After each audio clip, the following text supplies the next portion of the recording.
Hi, I'm Nick and I'm just going to give you a tour of Jake's place. If we start here, we're in the garden. This is our little sauna, or the little sauna for Jake's, which we put here quite some years ago, but used to be in a different location on the land. And is all clad in materials cut from a 20-mile radius.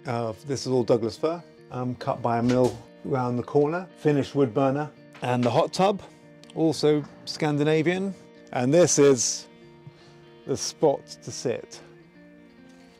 Looking out to Start Point. That's the English Channel for all its beauty. So Jake's was created out of parts of the house some years ago, and it's all clad in, I've just got to look at what it's clad in. It's clad in larch by the looks of things, all again sourced locally. And it's all built on a wood frame out of larch and Douglas fir. All the materials we've used, I'm very conscious of not using treated materials. If we do use paint, we use ecological paint. Just always, I hate the idea of toxins, so always trying to be as careful as I can with anything we've used, including the decking material, which it's not treated wood at all. The idea that one day it'll just go back to nature. We're off inside now into the warmth. Here we are in Jake's. As we walk into the open plan kitchen, dining, living area, wood burn around the corner, chess set got from an auction, apparently made in Portugal, and the windows, which have kind of really been important here because of the view. Start Bay, which is down there, and which is kind of the highlight of the break and can be experienced better from the bank, but you do get some sense of it through the windows. Furniture, some bought, some made.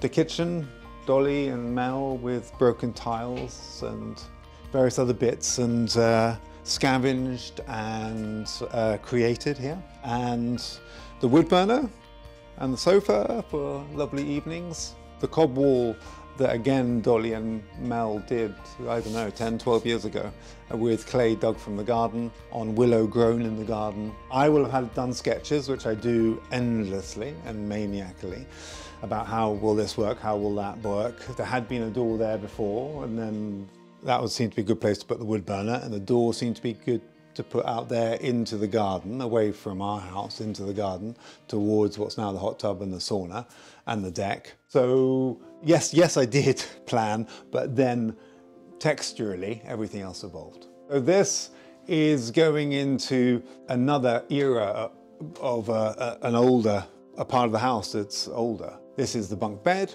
and a few bits of old antiques picked up from the auction, and just kind of a sense of, brown furniture is now kind of unpopular, but there's something to me about it which still has its beauty. The steps, ladder going up to the piece of chestnut from a walk Dolly and I had, showing its stress lines where it's been forced to grow with changing circumstances around it, so it's stressed itself, and I kind of love that. I love the story in it. And now getting this polished surface of all these children's hands and feet going up it causes much delight, this, for the kids. And then there's the open bath. No one has ever complained that it's open to the bedroom, but it's kind of the quirky nature of this place, with the shower room in there, with tiles we brought back from Mexico when we used to live out there. Going through to the bedroom, the double bedroom where Dolly has been at work recently, having a whale of a time painting a mural. And one of my bits of furniture is the bed. Bedside tables, which are also mine. And again, window out to the view. Doors are made by me. Shower is in here, again with a window out to the view, and I can see Start Point. And tiles, as I said, brought back from Mexico. Well, the inspirations come from many different things, and I suppose each time something is done, like if it's a door being built like this one here, the inspiration is, what materials have I got available? Or in terms of the cob wall over there, it's Dolly's desire to get her hands dirty and to play with wet materials. And the tiling, and similarly, it's like what to do with all these broken plates. I think the inspiration is an interesting question, because I don't think we've had an overarching inspiration. It's just what is alive within us at any moment of time. What materials we have, what was our mood that day? You know, I might make, you know, I've made different sort of doors in here. This place has got 3 different doors, all of which are made in a completely different way. And it might just be, I wanted to have a play. So I think that's a lot of what it is. It's just a creative kind of role.